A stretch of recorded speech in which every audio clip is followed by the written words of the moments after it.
สบายดีพี่น้องมื้อนี้มีคำถามมาถามพี่น้อง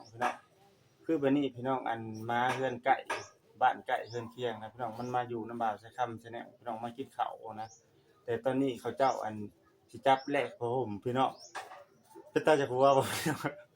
แต่อันทางเจ้าของหมาบักโบ้ชื่อมันพี่น้องเพิ่นว่าอัน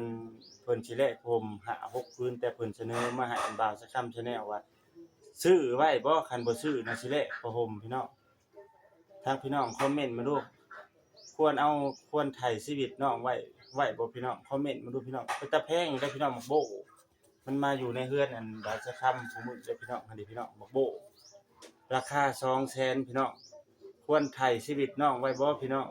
คันบ่ไถ่นะเขาเจ้าสิเอาไปแลกผ้าห่มนำเวียดมื้อ 2-3 มื้อนี่พี่น้องคอมเมนต์มาเด้อพี่น้องเด้อควรให้บ่าวใช้คำนี่ไถ่ชีวิตน้องไว้บ่พี่น้อง